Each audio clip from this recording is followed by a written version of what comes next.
Her stepmother's laugh echoed in her head. No alpha will ever claim you. Those words weren't just thrown once. They were carved into her skin like invisible scars, repeated so many times that sometimes she believed them. Every mirror reminded her of the crooked scar running across her cheek, a scar she hadn't asked for, a scar that seemed to define her entire existence. Her name was Alara, and in her world, beauty wasn't just admired, it was currency. A woman's worth was measured by her face, her body, the way her smile could melt an alpha's heart. And Alara? She was the one people avoided looking at for too long. The one girls mocked in whispers. The one her stepmother, Celine, never stopped humiliating in front of others. Alara lived in her late father's house, though it no longer felt like home. After he died, the place turned cold. Her stepmother moved in with her two perfect daughters, shiny hair, flawless skin, pulley laughter that rang through the pack house like bells. They were everything Alara wasn't. Celine had made it her mission to remind Alara that she was less than nothing. At dinner, she would sneer across the table. Eat slowly, girl. Even if you stuff your stomach, no alpha will want you. When guests came around, she would chuckle as if sharing a joke. This one. She hides when mirrors are near. Perhaps the moon goddess turned away when she was born. And the worst part? People laughed. They laughed because it was easier than defending her. The pack's daughters saw Alara as their buffer, their reassurance. As long as she exists, I will never be the ugliest. The young men didn't even glance her way. Some called her Scarface when they thought she couldn't hear. Others used her presence to fuel their own arrogance. Day after day, Alara carried this weight, her chest tightening with every insult. She tried to bury herself in chores, in small kindnesses, in silence. Because silence was safer. Silence didn't invite more cruelty. But silence didn't stop her dreams. When she was alone, Alara allowed herself to imagine a world where someone looked at her and didn't see damage. A world where she wasn't the butt of a cruel joke. Sometimes she whispered to the moonlight through her window, "Moon goddess, am I truly that unworthy?" The moon never answered. Yet, somewhere deep inside, a small flicker of hope refused to die. She wanted love, desperately. She wanted to belong. And though she never admitted it aloud, she sometimes dreamed of being Luna. Not for the crown, but for the chance to be seen, respected, loved. But in this pack, even her dream was an offense. As the Luna selection drew near, the pack buzzed with excitement. Once every decade, the Alpha King traveled across the lands to choose a Luna. It was the highest honor, the ultimate fairy tale.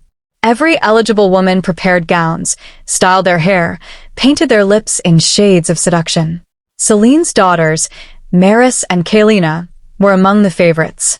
They spent hours in front of mirrors, practicing their smiles, perfecting their curtsies, giggling about how one of them was destined to be queen. Can you imagine? Maris twirled in her gown, silk glittering in candlelight.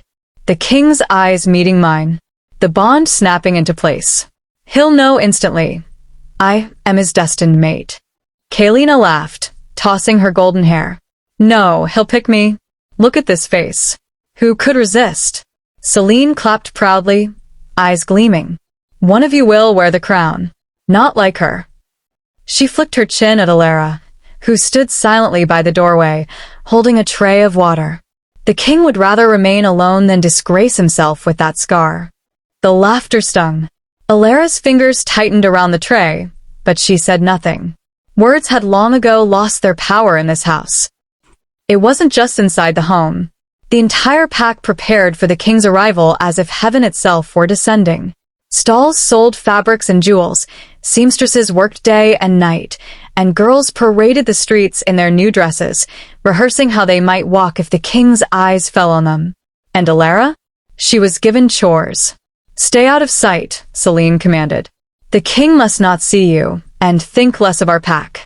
When she fetched water from the well, other girls snickered. Don't even bother showing up, Alara. You'll frighten him away. She should cover her face with a veil. Oh wait, then he might think she's a ghost bride.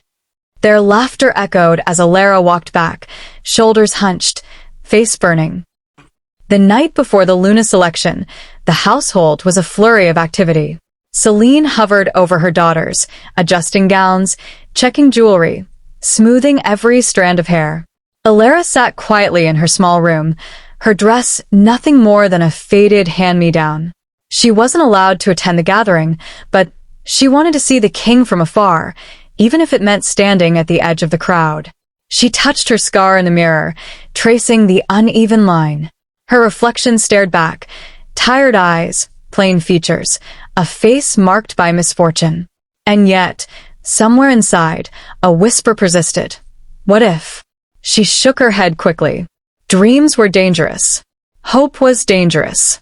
Better to expect nothing. Better to survive the disappointment she had always known. The day dawned bright, the air humming with anticipation. The entire pack gathered in the grand hall, decorated with banners and shimmering lights.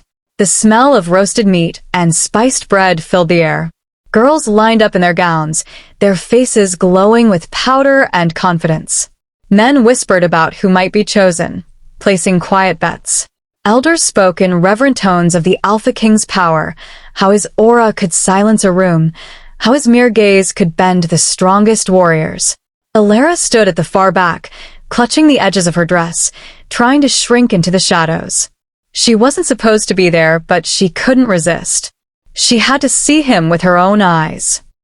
Then it happened. The great doors creaked open, and a hush fell across the hall. A cold breeze swept in, carrying the scent of power, dominance, and something ancient. "Do you hear that?" someone whispered. "The Alpha King," another breathed. Every head turned, every heart pounded. Alara's breath caught in her throat as the whispers rose, louder, faster, carrying a mix of awe and fear.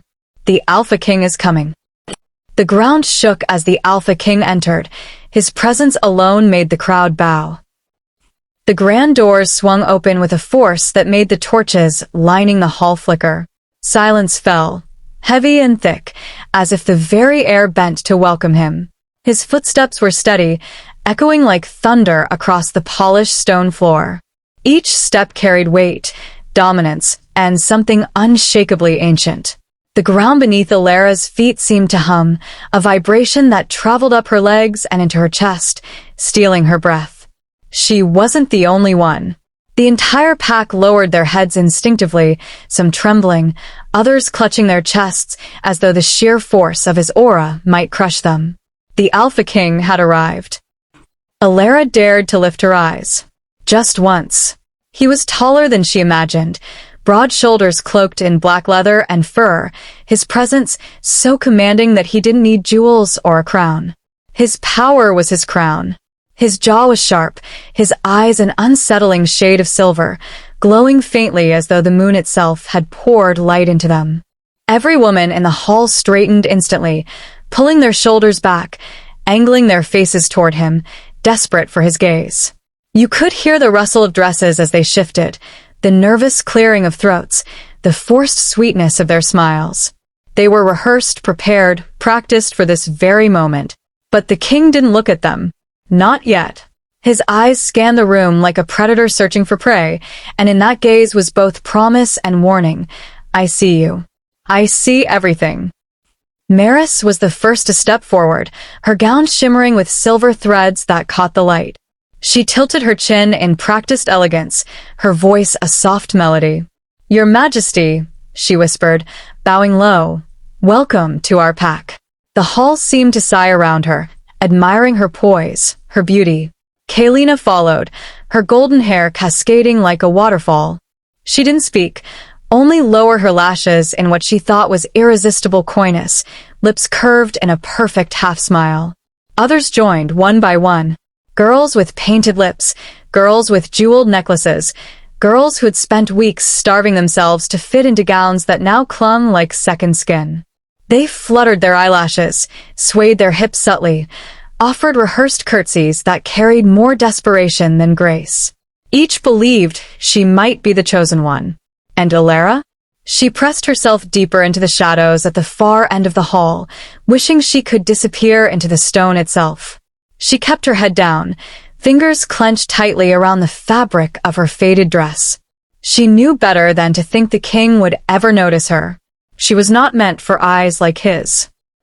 The king moved slowly through the hall, his gaze sweeping like a blade. Everywhere he looked, hearts stuttered. Women leaned forward, men bowed deeper. Elders nodded with trembling respect. His power was tangible, an invisible hand pressing on every chest, commanding obedience without words. Alara felt it most of all. Her lungs struggled against it, her body trembling under the weight of his aura. She wasn't sure if she wanted to run or collapse, but she couldn't look away. For one fleeting moment, her eyes lifted again, and their gazes almost met. Almost. She dropped her head instantly, her scar burning under imagined scrutiny. Shame filled her like fire. Celine stood proudly behind her daughters, her eyes gleaming as if she were already basking in borrowed glory. She leaned toward an elder, whispering just loud enough for Alara to hear. The king will not look past Maris or Kaelina. They are jewels. Perfect in every way. Unlike... Her eyes flicked briefly toward Alara, lips curling in disdain. Her. The elder gave a polite, strained chuckle. Alara's stomach twisted. She wanted to vanish. Finally, the Alpha King spoke. His voice was deep, commanding, yet strangely smooth, a sound that seemed to reverberate through bone and blood alike. Rise, he said simply. The women straightened, their faces glowing with hope. The hall filled with shallow breaths, the anticipation of hearts waiting to be claimed. He began to walk again, slower now, deliberate. His boots struck the ground with measured precision, each step echoing. Eyes followed him like magnets. Every girl leaned ever so slightly forward, praying for his attention, praying his gaze might linger. But as he moved, something unexpected happened. He walked past Maris, past Kaelina, past every jeweled, polished, perfect face. Gasps rippled through the crowd. Alara froze, her pulse hammering in her ears. She tried to shrink further into the wall, certain that if he came too close, someone would drag her away for disrespect. She wasn't meant to be seen. She wasn't meant to stand among these women. Her scars seemed to burn hotter under the torchlight. Her entire body begged her to flee, but her feet wouldn't move. And then, the moment, the king stopped. The entire hall went silent, as if the air itself held its breath. His silver eyes narrowed, scanning the shadows where Alara stood. His head tilted slightly, almost imperceptibly, but unmistakably. Alara's heart seized. He was looking at her. Not at Maris. Not at Kaelina. Not at the glittering daughters of noble families. Her. She dared to lift her eyes, trembling. And when their gazes met, it felt like the ground beneath her had given way. His eyes locked onto hers with a force that rooted her in place, as though he had been searching for her all along. Whispers surged across the hall. Who is she? Why her? No, it can't be. Alara's stepmother's face paled, lips parting in shock. Maris and Kaelina exchanged furious, disbelieving looks. But Alara couldn't hear them. Couldn't hear anything beyond the thundering of her heart. Because in that moment, under the weight of his gaze, one undeniable truth echoed in her soul. The Alpha King had seen her. The hall erupted into chaos, questions, protests, voices overlapping. But the king didn't blink, didn't waver, didn't look away. His silver eyes stayed locked on Alara, as though the rest of the world had ceased to exist. And then, with a voice that silenced every protest, he spoke just one word. You. He walked past the beauties everyone expected him to choose and stopped before her. The hall was frozen in disbelief. Dozens of painted smiles cracked, jeweled daughters stiffened, and whispers hissed through the crowd like fire catching dry grass. The Alpha King's boots struck the floor slowly, each step measured, purposeful. He didn't glance at the girls who leaned forward desperately, their gowns glittering under the torchlight, their lashes batting in rehearsed rhythm. He walked past Maris, past Kalina, past the daughters of nobles and the chosen beauties of the pack. And then he stopped. Stopped in the shadows. Stopped before her. Alera's chest tightened painfully. She couldn't breathe, couldn't move, couldn't comprehend why this was happening. Her scar felt like a flame under the weight of 100 stares. She wanted to melt into the stone walls, to vanish before someone accused her of blasphemy for even daring to exist in his sight. Her stepmother's laugh rang out sharp, slicing through the silence.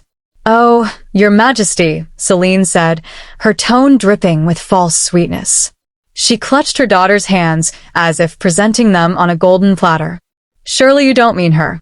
My Alera? She hides at the back for a reason." Her voice rose louder, for the whole hall to hear. "She isn't fit to serve tea to a warrior, let alone stand beside a king." The crowd chuckled nervously, eager to align themselves with Celine's mockery. Maris smirked, eyes darting between the king and her stepsister. Kalina folded her arms, jaw tight, whispering, "This is ridiculous." He'll laugh at her and walk away. Even the elders shifted uneasily, murmuring to one another. It had to be a mistake, a test, a cruel joke. Alera's knees trembled. Heat rushed to her face, but her blood felt cold, ice trickling through her veins. She wanted to collapse, to crawl away, to scream that this wasn't her doing. She hadn't called for him. She hadn't begged for his eyes. Her stepmother's words echoed in her head, crueler now than ever. "No alpha will ever claim you. No alpha will ever claim you." And yet, the king's gaze never wavered. Finally, he spoke. His voice was a thunderclap, rolling across the hall, silencing every whisper in an instant. "Enough." The word cut sharper than any blade. Even Celine flinched. The Alpha King took another step closer, his towering frame casting Alera in his shadow. His silver eyes burned with something unreadable, something fierce, something undeniable. He lifted his hand, pointing not at Maris or Kalina, not the polished daughters in their jeweled gowns, but at Alera. "She," he said, voice steady and absolute, "is my chosen mate." The hall exploded. Gasps. Screams.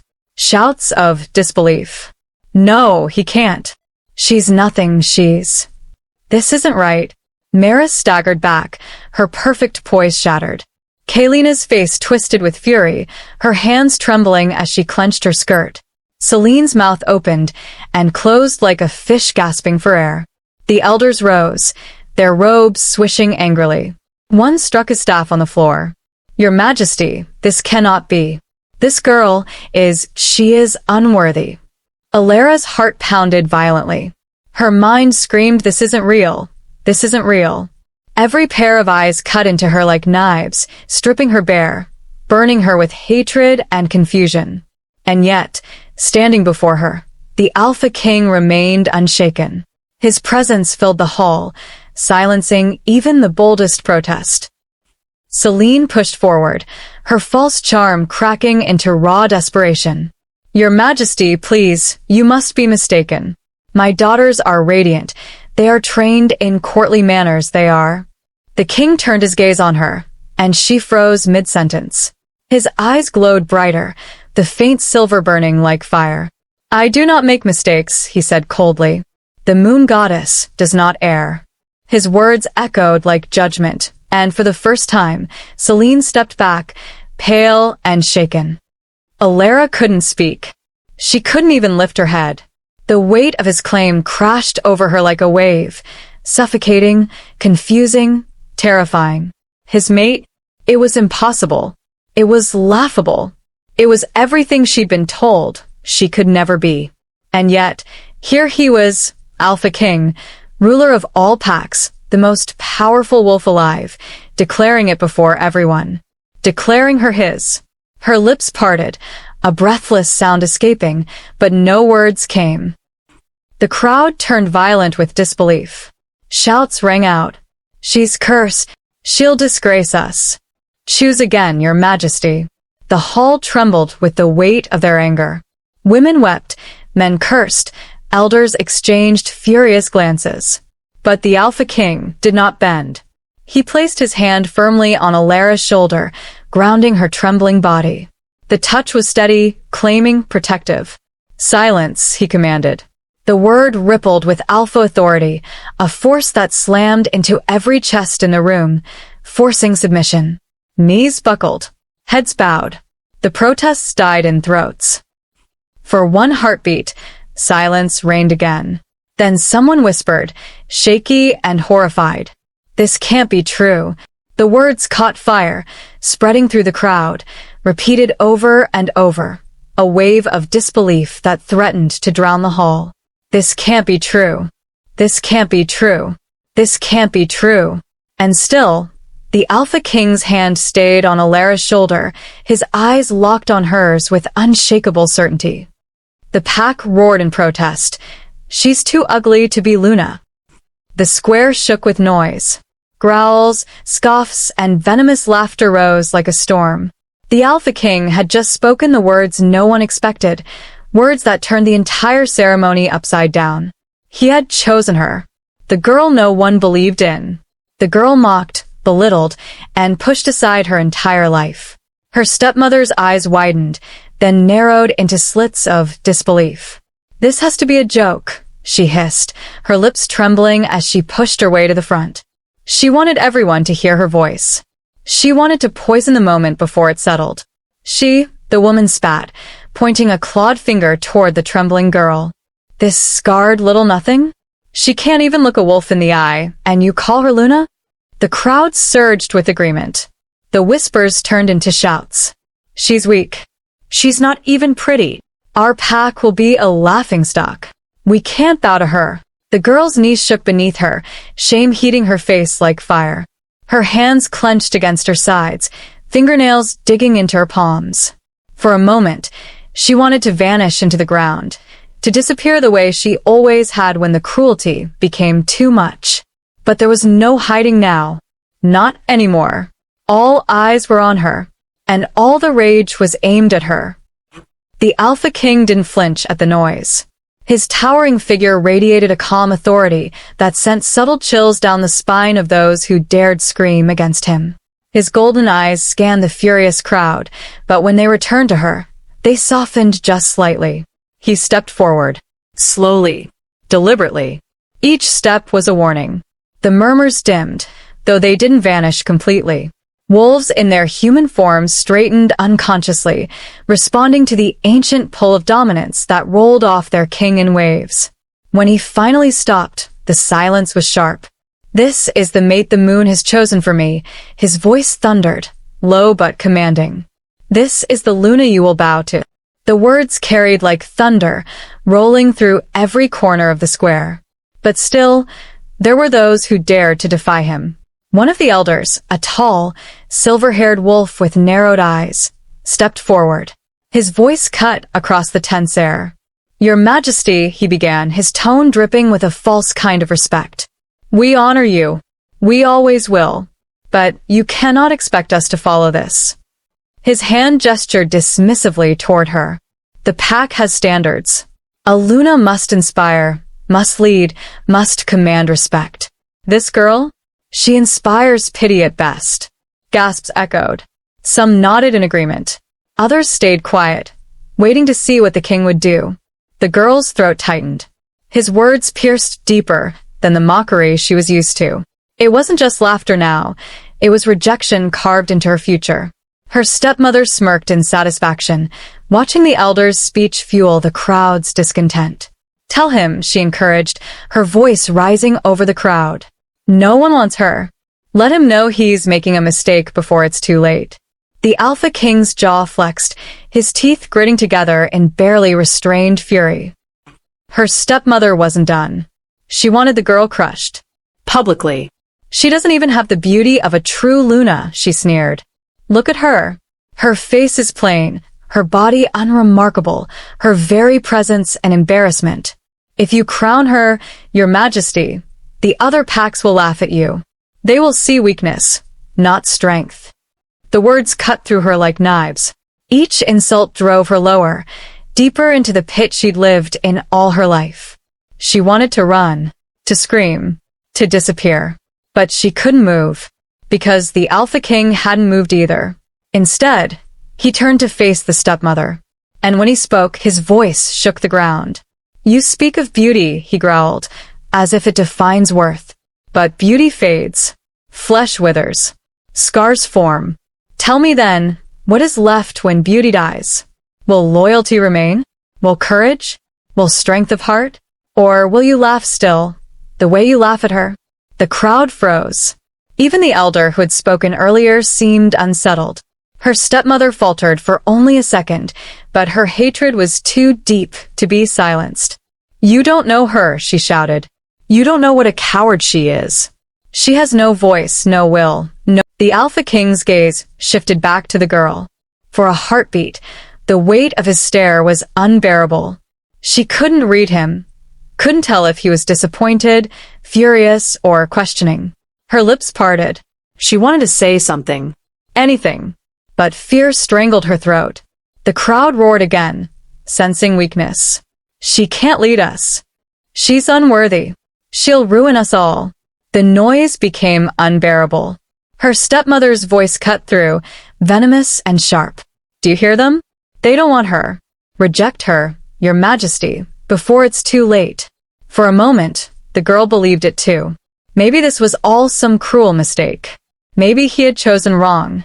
Maybe she really wasn't enough. Her chest tightened as shame burned hot in her veins. But then, the Alpha King moved.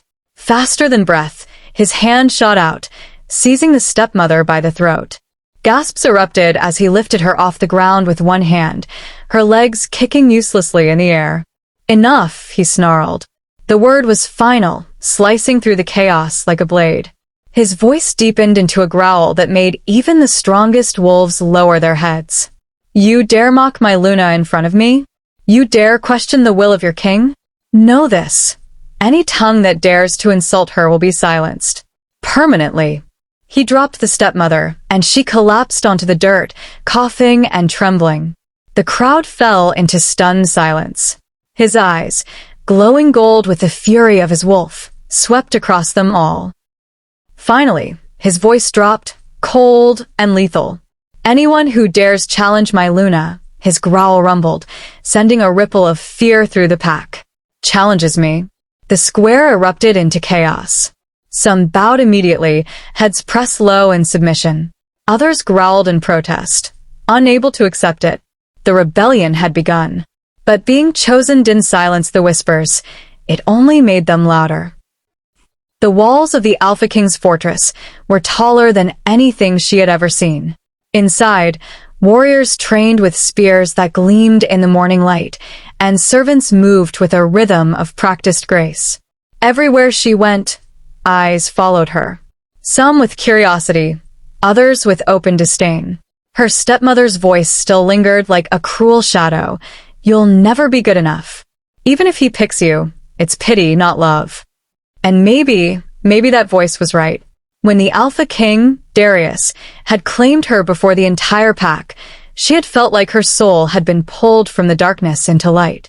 But now, standing in his world, surrounded by wolves who thought she was an unworthy Luna, she felt smaller than ever. The women of the court paraded their silk gowns and flawless faces like weapons. Their laughter stung, sharp and deliberate, reminding her of every scar she carried, every whisper she had endured. Even the servants seemed to hesitate before bowing to her, as though they couldn't accept she was their queen-to-be. Darius noticed. His golden eyes didn't miss anything. "Do not let them touch your spirit," he told her one night, his voice deep, calm, yet commanding. She nodded. She wanted to believe him. But when he wasn't there, the voices grew louder. The first test came during the morning council.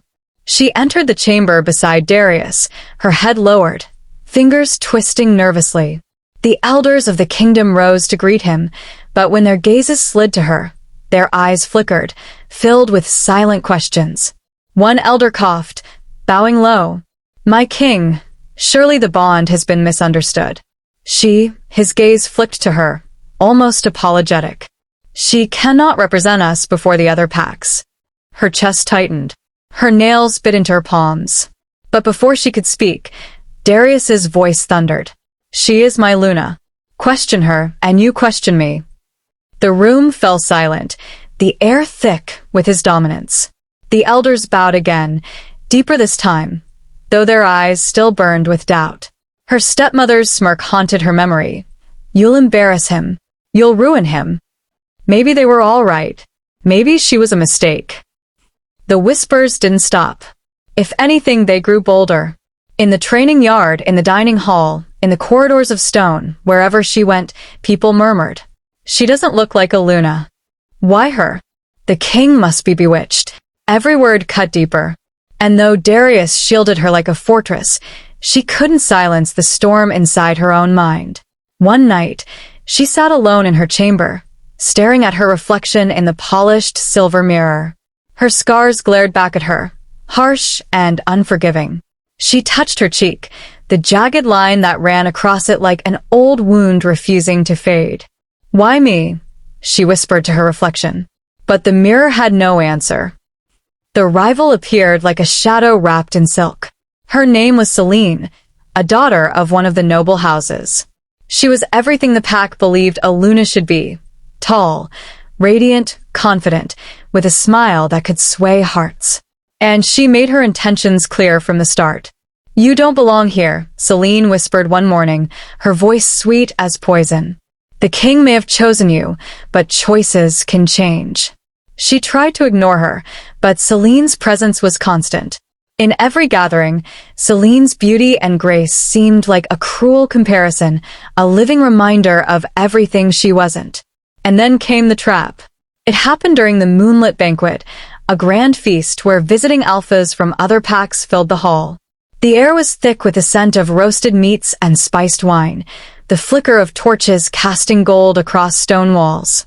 She had tried to blend in, to stay silent and unnoticed at Darius's side. But Celine had other plans. As the music rose and dancers twirled, a servant approached her with a goblet of wine. She hesitated, but the servant bowed low. From Lady Celine, he said. The goblet gleamed, rich and inviting. She didn't know that Celine's trap was already set, that the wine was laced with herbs meant to cloud her mind, to make her stumble, to humiliate her before the entire court. Her hand hovered over the goblet, her heart pounding. Across the hall, Celine's smile widened like a predator waiting for the kill. As she lifted the cup, Darius's voice cut through the hall, sharp as steel. Stop. Who gave this to you? The music halted. All eyes turned. The trap was about to be exposed.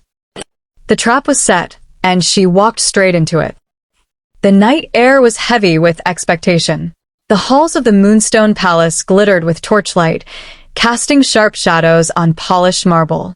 Servants hurried about preparing for the evening's feast, their hushed voices buzzing like restless bees. Tonight was supposed to be a celebration. The Alpha King had claimed his Luna, against all tradition, against every sneer and scoff. But beneath the surface of polished silver and sweet wine, danger simmered. She felt it. Every stare burned into her back as she followed the palace, made into the grand hall. Her dress was simple, chosen by the king himself, but it didn't stop the whispering. Too plain. Too scarred. This is the Luna? The king has lost his mind. Their words pricked like thorns, but she kept her head down. The Alpha King's hand had brushed hers earlier that day, his voice low and reassuring. Stand tall beside me, no matter what they say. She wanted to believe him. She wanted to believe she belonged here. But when she caught sight of her stepmother's smirk from across the room, cold, victorious, poisonous, her courage wavered. The feast began. Meat roasted over open flames, wine poured into crystal goblets, laughter echoing under high arches. The king sat at the head of the table, power radiating from him, yet his gaze softened every time it fell on her. But his rivals were watching. So were hers. Halfway through the feast, a shriek split the room. A young Omega servant dropped a tray, trembling, her eyes wide with fear. Gasps spread like wildfire. Poison, someone screamed. The word clawed through the hall, tearing the celebration apart. Guards surged forward, warriors bared their teeth, and all eyes turned toward the goblet at the king's side, the goblet she had poured for him only moments ago. Her blood ran cold. I didn't, her voice cracked, too soft against the storm. Her stepmother rose with mock outrage. You dare bring shame to this pack, to poison the Alpha King himself. Her words dripped with venom, but her eyes gleamed with satisfaction. Another rival, one of the beauties who had once hoped to be Luna, stepped forward, clutching a folded handkerchief. I saw her slip something into his cup. I tried to stop her, but her trembling voice played perfectly for the crowd. The hall erupted in shouts. Traitor! She's unfit to be Luna. Her heart hammered against her ribs. It's a lie. I never. But no one listened. She turned desperately to him. The Alpha King's jaw was tight, his golden eyes unreadable. He hadn't touched the wine. He hadn't fallen ill. And yet, the accusation hung heavy, poisoning the air more than any drink could. Speak, she whispered, her voice breaking. Tell them. But he didn't. Not yet. His silence made the pack restless. Elders muttered about curses. Warriors spat on the ground. And her stepmother's cruel laughter slid through the noise like a blade. Did I not warn you all? No Alpha would ever claim her. She is nothing but ruin. Shame choked her throat. The room spun. She wanted to scream, to claw at the lies strangling her, but the crowd's rage drowned her out. By dawn, she was dragged before the council. The great chamber was colder than the night, its stone walls echoing with judgment. Torches lined the circle, their flames flickering like watchful eyes. The Alpha King stood at the center, a figure of shadow and light. His beta stepped forward, voice ringing with cruel finality. She is guilty. The words cracked through the chamber like thunder. She froze. The betrayal wasn't just the trap, it was the voice declaring her doom. The beta, the man sworn to guard the king's life, sworn to guard hers as Luna, now painted her as a traitor before all. And in the silence that followed, the world collapsed around her. The beta's words echoed, and the pack leaned in, bloodthirsty. The Alpha King's hand twitched on his sword hilt. Would he condemn her too? The beta's words echoed, but the king's eyes never left hers. The court had gone still. Not a breath, not a whisper, only the sharp weight of accusation hanging in the air like a blade suspended above her neck. She is guilty, the beta repeated, his voice cold, ringing through the marble chamber. She has brought poison into this pack. Her knees trembled. Her lips parted, but no words escaped. She wanted to scream, to fight, to beg someone to believe her. But everyone's eyes were already on her, eyes filled with suspicion, hatred, and triumph. The rival girls smirked from the shadows. Elders exchanged knowing glances, shaking their heads. Her stepmother pressed a hand to her chest and feigned shock, so exaggerated it looked almost comical, but the pack didn't notice. All they saw was her, the unwanted one, the mocked one, the girl who never belonged. And now, the one accused of betraying the king himself. The king rose slowly from his seat, towering above them all. His broad shoulders caught the golden light pouring from the tall windows, making him look less like a man and more like a force of nature. His beta bowed his head slightly, but his eyes burned with smug certainty. My king, the evidence speaks. We cannot allow this girl, to shame the throne. If she is not punished, what will the others think? What will the packs beyond our walls whisper? Whispers. Always whispers. Her lungs seized, and tears burned the back of her eyes. She couldn't breathe, but then she looked up and saw him, the Alpha King. His eyes were locked on hers. Not cold, not doubting, fierce, burning with a heat that made her chest ache. No, he said at last, his voice a thunderclap that silenced the room. The elder stiffened. The beta frowned. No, someone dared to repeat. The king stepped down from his throne. Each stride echoed through the chamber. Slow, deliberate, dangerous. He stopped only when he stood before her. The accused, the mocked, the trembling girl who still hadn't found her voice. His hand lifted, and for one heart-stopping second, she thought he might strike her. Instead, his fingers brushed her chin, tilting her face up so she couldn't hide. "She is mine," he said, his voice low but carrying enough force to make the walls themselves vibrate.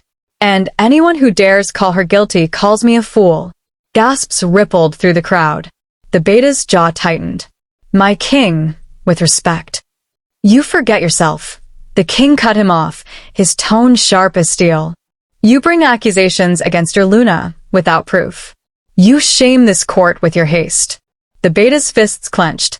"There is proof." The vial was found in her chamber. "Planted," the king snapped. His eyes swept the room, daring anyone to challenge him. "Do you think me blind? Do you think I do not smell the lies in this hall? Someone wants her broken. Someone wants her gone. But I will find them. And when I do," his voice dropped, guttural, lethal. "They will beg for mercy. They will not receive." The chamber quaked under his fury. She felt her heart hammer against her ribs. For the first time since the trap had sprung, a spark of warmth pierced her terror. He believed her. He chose to believe her.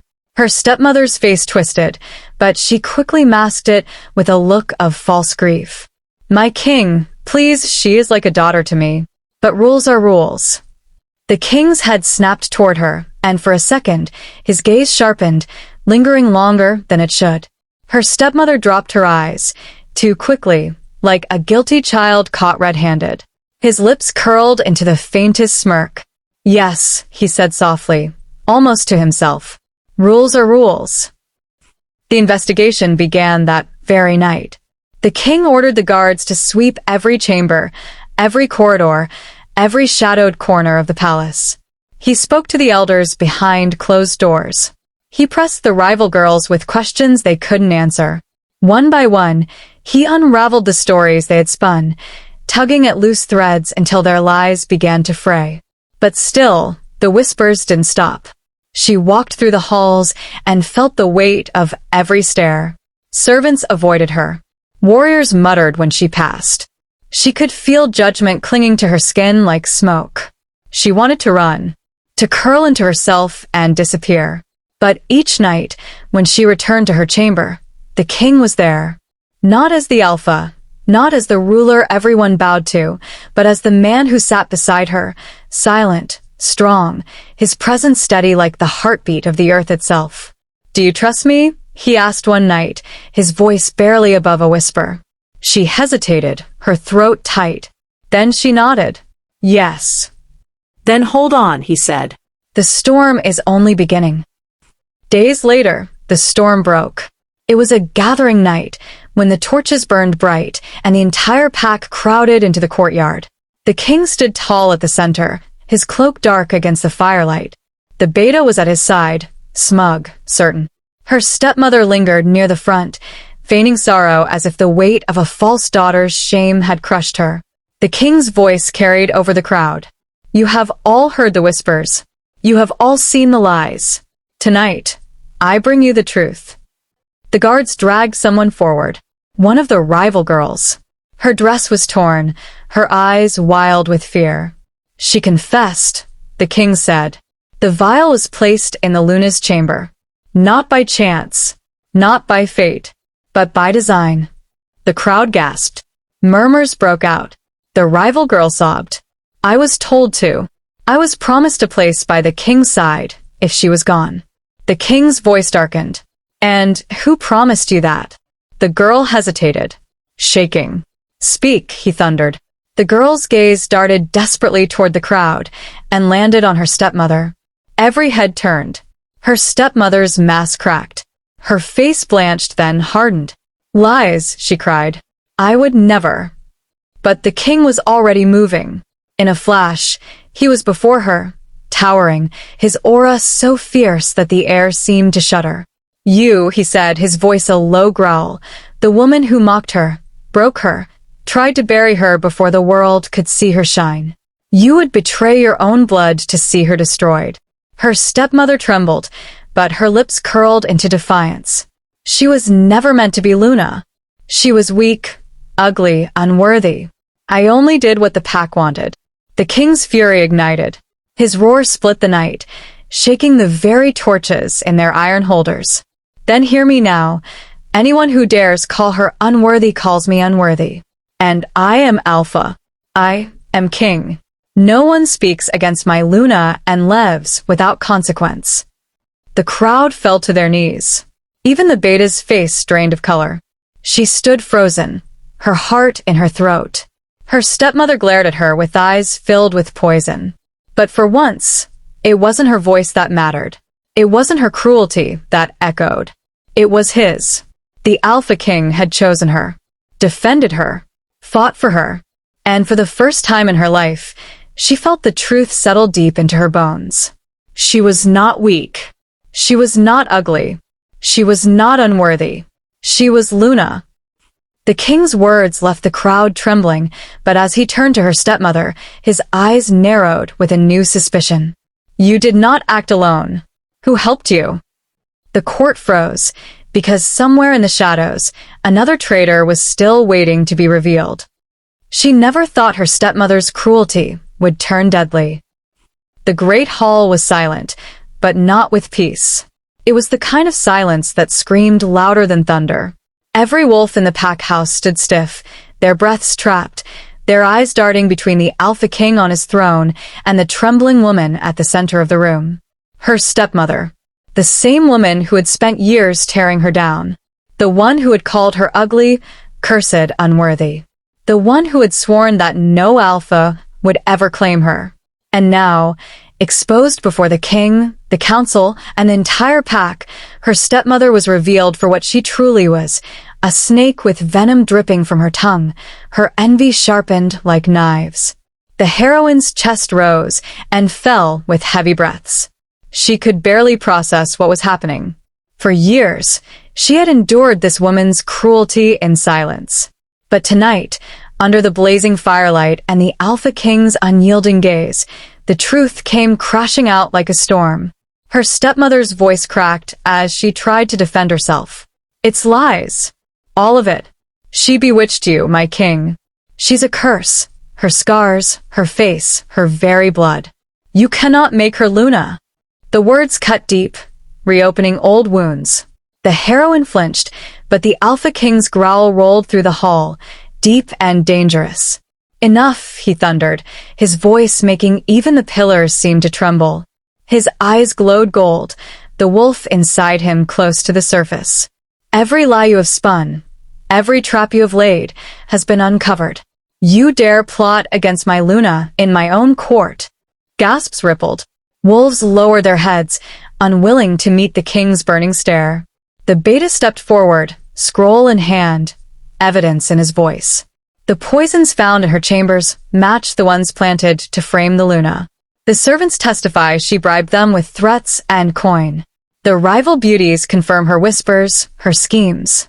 She orchestrated it all. The heroine's knees weakened. She wanted to feel triumph, but all she felt was the sting of betrayal, deeper than any cut. Her stepmother turned then, her eyes not on the king, but on her. Hatred burned there. Wild, desperate, cornered. You think you've won, she hissed. You think being chosen makes you strong? You are nothing but a scarred little girl who should have stayed in the shadows. I raised you. I fed you scraps when no one else would. And this is how you repay me. Her words struck, cruel and twisted. But the heroine finally found her voice. You didn't raise me, she whispered, her voice trembling but clear. You broke me, and still I survived. The king's hand tightened on the arm of his throne, pride flashing in his gaze at her courage. The hall erupted. Elders demanded punishment. Some called for exile, others for execution. The pack was restless, divided, the tension sharp enough to slice the air. The king rose to his feet, tall and commanding, and the hall stilled. His voice was iron. For betrayal against your pack, for scheming against your Luna, the punishment is death. The heroine's breath caught. Death. A part of her wanted it, an end to the torment, an end to the years of cruelty. But another part, deep inside, quivered with unease. Her stepmother's face drained of color. But then, something shifted. Instead of begging, instead of weeping, she laughed. A hollow, broken laugh that made the heroine's skin crawl. "So, you don't know, do you?" Her stepmother sneered, eyes glinting with madness. "You don't know who she really is. You don't know what kind of blood runs in her veins. You think she is one of you, but she is not. She is a danger to us all." The hall fell into a stunned silence. Wolves exchanged uneasy glances. The heroine froze. What is she saying? The king's voice dropped to a dangerous growl. "Explain yourself." Her stepmother's grin widened, twisted and cruel. "Why do you think she is scarred? Why do you think her presence unsettles the pack? She is not just an ordinary wolf, my king. She is something else. Something tainted. Her true bloodline is darker than you can imagine." The heroine's heart pounded. She had lived her whole life believing she was ordinary, unwanted, unworthy. Now, her stepmother's words painted her in a light she didn't recognize. Not ugly, not weak, but dangerous. The king's jaw clenched, his golden eyes flickering between his Luna and the woman before him. The pack murmured, restless and confused. The heroine shook her head, her voice breaking. "She's lying. She has to be lying." But her stepmother only leaned closer, her voice sharp as a blade. "Ask about her father. Ask about the night she was born. Ask why her mother died with fear in her eyes. You'll see. You'll all see." The king's fury faltered, replaced by suspicion, not at her, but at the weight of the secret dangling in the air. The heroine's stomach twisted. All her life, she had searched for answers about her parents, about why her stepmother hated her so fiercely. Was this it? The Alpha King raised his hand, silencing the growing uproar. His gaze pierced into the stepmother like fire. "If you carry knowledge of her bloodline, then you will reveal it before this court." Her stepmother smirked, lips curling into a poisonous smile. "Gladly." The heroine's breath caught in her throat. She wasn't sure she wanted to hear. Because if her stepmother was right, if her bloodline carried darkness, then everything, her scars, her rejection, her pain, would finally have an explanation. But was she ready to face it? Her stepmother's voice rang out through the hall. "She is not who you think she is born of a forbidden bloodline." The pack erupted, and the heroine's world tilted on its axis. Her whole life had been a lie, and the truth was more powerful than she imagined. The council chamber was silent, though the echo of her stepmother's final words still hung in the air like smoke that refused to clear. She stood frozen, her breath shallow, her pulse a frantic drumbeat in her ears. Rare bloodline. Destined Luna. Words that felt both foreign and terrifying, as though the universe had played a trick on her entire existence. All her life, she had believed she was nothing. A shadow in the corner, the girl shoved behind beautiful sisters and ridiculed by her own kin. But now the ground itself seemed to shift beneath her feet, opening into a truth she was unprepared to face. The Alpha King's gaze was steady, molten fire behind his eyes, watching her with a kind of knowing she couldn't comprehend. His jaw tightened, not in anger but in restraint, as though he had waited years for this revelation. "Tell me it's not true," she whispered, her voice shaking. "Tell me she lied just to break me." But the king didn't look away. He stepped forward, each stride deliberate, the chamber vibrating with the weight of his presence. His hand came up, firm but gentle, cupping her chin until she was forced to meet his gaze. "She spoke the truth," he said quietly. "I've known from the moment I scented you." Her breath caught. You knew?" The king's eyes softened for the first time, the steel melting into something deeper. "Your bloodline isn't a curse, little wolf. It's a gift, one our world hasn't seen in generations. It's why I chose you, not because of pity, not because of defiance, but because fate placed you where you belong, at my side." Her knees threatened to buckle. She had been mocked as too plain, too ugly, too unworthy of even scraps of affection. Yet here stood the Alpha King, ruler of rulers, telling her she was more than enough, telling her she was chosen long before this moment ever came. But before she could process the rush of emotions swelling in her chest, a low growl cut through the chamber. The elders shifted uneasily. Warriors turned their heads toward the massive double doors that creaked open with slow, deliberate force. And then he walked in. A tall, broad-shouldered alpha with piercing gray eyes and a cruel smile stretched across his lips. His presence was commanding, chilling, as though darkness itself had followed him into the chamber. The king's body immediately shifted, his posture becoming a shield in front of her. "You dare step into my territory unannounced." His voice boomed, laced with power that made even the walls tremble. The rival alpha only smirked, his eyes darting past the king until they landed directly on her. His gaze lingered, heavy, almost possessive, and her skin crawled beneath it. "So it's true," he drawled. "The girl lives. The bloodline breathes. And she stands here, wasted, clinging to you." He spat the word like poison. "She doesn't belong to you, Alpha King. Her bloodline belongs to me." Gasps rippled through the chamber. The elder stiffened, whispers breaking out like wildfire. Her chest tightened. "Belongs to him? No. She had been property all her life, but not anymore. Not now." The Alpha King stepped forward, his growl reverberating like thunder. "She belongs to no man. She is mine by bond, mine by choice, mine by destiny. And anyone who dares claim otherwise," his claws extended, glinting under the torchlight, "will answer to me." The rival Alpha's smile only widened, sharp and menacing. "Then prepare yourself, King, because destiny cannot be chained. And I will take what's rightfully mine." The chamber erupted into chaos, voices rising, warriors moving to arms. Her heart slammed in her chest, her world spinning yet again. But this time, she wasn't just the girl hiding at the back. She wasn't the one shrinking from shadows.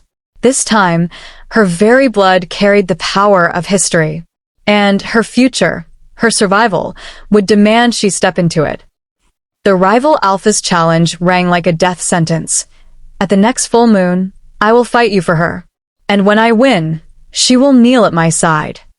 Her blood ran cold as the chamber erupted around her, and for the first time, she realized her destiny might cost her everything. War drums echoed. 2 alphas, 1 fate, 1 Luna. The night air was split by the pounding of drums, deep and primal, like the heartbeat of the world itself. Every wolf in the realm stood restless, their instincts sharpened by the promise of blood and destiny. The clearing where the final challenge was set burned with torchlight, shadows stretching like claws across the ground. 2 alphas stood at the center. One was her king, his presence radiating dominance, a storm contained in flesh. The other, a rival alpha with eyes that burned with hunger and a smile sharp as a blade. Between them, her fate trembled. And behind them, her. The girl once mocked as too ugly to be Luna, now standing in white ceremonial robes, her heart louder than the drums. The rival alpha lifted his chin. "She belongs to me by bloodline," he sneered, his voice echoing across the pack. "Her power is not yours to keep. You chose her for pity. I claim her for destiny." Gasps rippled through the crowd. Elders shifted. Warriors growled. Even those who had doubted her beauty now whispered about her bloodline, about the secret revealed in the last trial. She carried the ancient blood of the first Luna, a lineage thought long gone. The king's jaw clenched, but his eyes never wavered from her face. He didn't look at her like prey to be claimed. He didn't look at her like a prize to be fought over. He looked at her like a partner, like an equal. "She is not yours to claim," the king growled, his voice shaking the earth. "She chose me and I chose her. Bloodline or not, she is mine. And anyone who thinks otherwise," his wolf's growl reverberated in every ribcage. "Let them test their strength against me." The drum stopped. Silence cut through the night. The duel was set. The rival alpha shifted first, his wolf enormous, silver fur bristling under the torches. He lunged, teeth bared, aiming straight for the king's throat. But her king was ready. He shifted mid-leap, his form exploding into shadow and muscle, his black wolf towering, eyes glowing with fury. Their clash was thunder, earth shattering under their weight. Teeth snapped, claws tore into flesh. The crowd howled in frenzy. She stood frozen, her fists clenched. Every strike landed on the king felt like it landed on her chest. The rival alpha fought with desperation. Not for her, she realized, but for power. To break her king. To own her bloodline. But her king fought differently. Every move was for her. Every roar was a vow. He wasn't just defending his crown, he was defending her right to exist without shame. Blood splattered the dirt. Wolves clashed, circled, lunged again. The rival's silver fur gleamed with arrogance, but the king's shadowy form moved with unstoppable force. Still he staggered. A wound tore across his flank. The rival alpha lunged again, aiming for the final strike. "No," she screamed, her voice cutting across the chaos. Something inside her broke open. Power surged from her veins, fire and lightning and the weight of her lineage pouring into the air. Wolves dropped to their knees, instincts bowing to the ancient blood she carried. Her body shook, eyes glowing with the light of the first Luna. The rival alpha froze mid-lunge, his arrogance faltering. She stepped forward. "No one owns me," she said, her voice carrying like a song and a command. "Not by beauty, not by bloodline. I am Luna because I was chosen and because I choose." The ground quaked beneath her. Her power wrapped around the king like armor, sealing his wounds, strengthening his spirit. He rose, taller, darker, eyes blazing with renewed fury. The rival alpha stumbled back. "Impossible," he spat, but fear laced his tone. The king lunged, faster than lightning. His teeth closed around the rival's throat. One snap, and it was over. The silver wolf crumpled. The fight ended. Silence stretched, thick as night. Then a howl broke out. One, then another, until the whole pack sang under the moon. They weren't howling for the rival alpha. They were howling for her. For their Luna. The king shifted back into his human form, battered but unbowed, his chest heaving. He turned, his eyes locking on her as though she was the only soul in the universe. He walked past the fallen rival, past the elders who had doubted, past the rival beauties whose painted smiles had faded, and he knelt before her. The crowd gasped. The king, their fierce, unyielding alpha, knelt at her feet, lifting the ceremonial crown woven from silver and moonstone. "You are not Luna because of your face," he said, his voice breaking but strong. "You are Luna because your heart is stronger than every blade, every lie, every scar they ever threw at you. And because you are mine, as I am yours." His hands trembled as he placed the crown on her head. The world seemed to hold its breath. Then the crowd erupted. Wolves howled. Elders bowed. Her stepmother, once cruel, now broken by truth, wept in silence. For the first time, she didn't shrink. She didn't doubt. She didn't hide. She stood tall, crowned, her scars and flaws lit by moonlight. Not hidden, not erased, honored. She was Luna. The king rose and pulled her into his arms. Blood and sweat clung to him, but his touch was gentle, his eyes soft. He bent his head, his lips brushing her ear, whispering words only she could hear. "Ugly," he murmured, a small, almost broken laugh escaping him. "No. You were always my queen." Her heart cracked open, not with pain, but with love so fierce it terrified her. And as the moon bathed them both in silver, the drums began again, not for war this time, but for celebration. The Luna was crowned, and nothing would ever be the same.